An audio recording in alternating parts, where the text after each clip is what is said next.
A tiger in zoo. इस poem में दो टाइगर्स में कंट्रास्ट शो करा गया है। एक टाइगर जो केज में रहता है, दूसरा टाइगर जो अपने नेचुरल हैबिटेट मीन्स जंगल में रहता है। तो अब हम इसको शुरू करते हैं।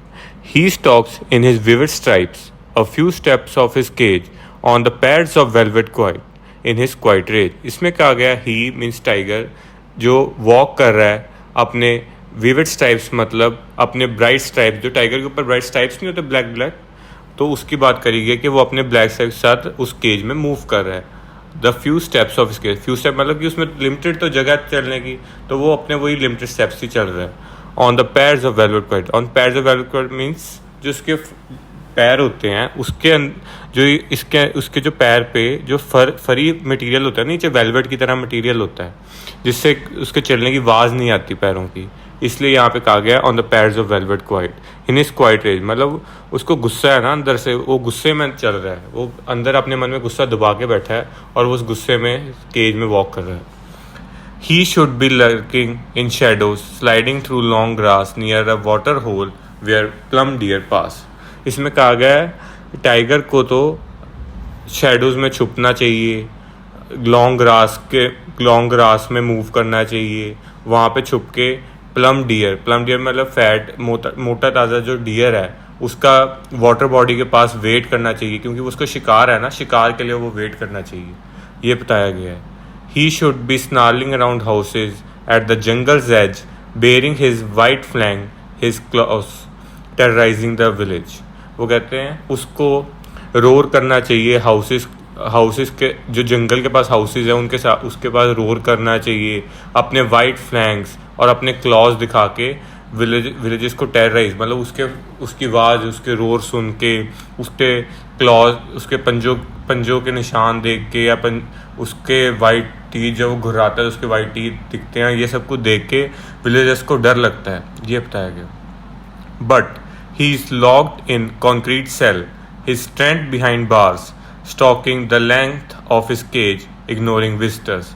पर क्या इसमें क्या क्या पर, लेकिन वो जो है कंक्रीट सेल मीन्स वो केज में कैद है, उसकी his strength behind the bars, मतलब जो उसकी वो बार्स के पीछे है वो कुछ नहीं कर सकता, वो बेबस बेचारा बैठा है और वॉक कर रहा है उतनी ही लेंथ जितने 10 फ्यू स्टेप्स उस केज में उतने उसमें वो मूव कर रहा है, और जो उसको विजिटर है उसका कोई ध्यान नहीं है, कोई आ रहा है जा रहा है वो किसी पे ध्यान नहीं दे रहा है।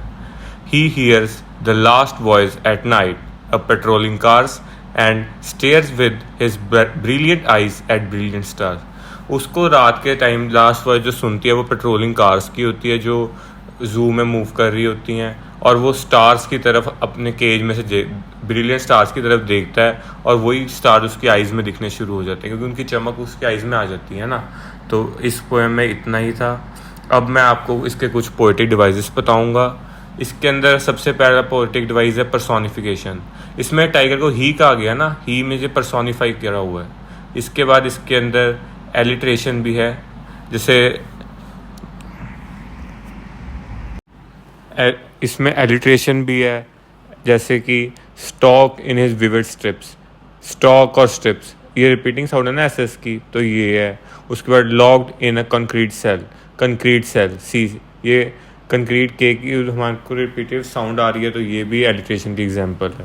उसके बाद रेपिटिशन है, रेपिटिशन में velvet quiet and quite range ये इसकी एक एग्जांपल है।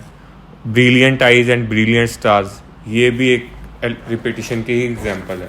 उसके बाद इसके अंदर नेक्स्ट है ऑक्सीमोरॉन के एग्जांपल इसके अंदर क्वाइट रेंज ये कॉन्ट्राडिक्टरी है ना वर्ड, एक का मतलब होता है लाउड, रेंज मतलब loud, but quite means quite, ये दोनों कॉन्ट्राडिक्टरी थिंग्स है, तो ये ऑक्सीमोरॉन की एग्जांपल है। इसके बाद इसके अंदर ट्रांसफर्ड एपिथेट भी है। हाँ जी। तो अब मैं इसके कुछ इंपॉर्टेंट क्वेश्चन बताता हूँ।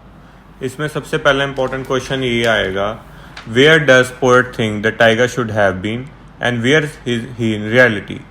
Second, explain the significance of word lurking and sliding. What do waterhole and plum deer suggests? Next question, what message does the stanza convey? Means we can say कि what message does poem convey. उसके बाद इसका next question ये आ सकता है, What does poet use should be in first line? What could the tiger in his natural habitat do to villagers? इसके अलावा इसमें एक और क्वेश्चन है कि why is tiger locked in a concrete cell.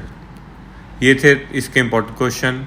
Now I hope कि आपको ये पोएम को क्लियर होगी और आपके सारे डाउट्स दूर हो गए होंगे। Thank you for watching this video.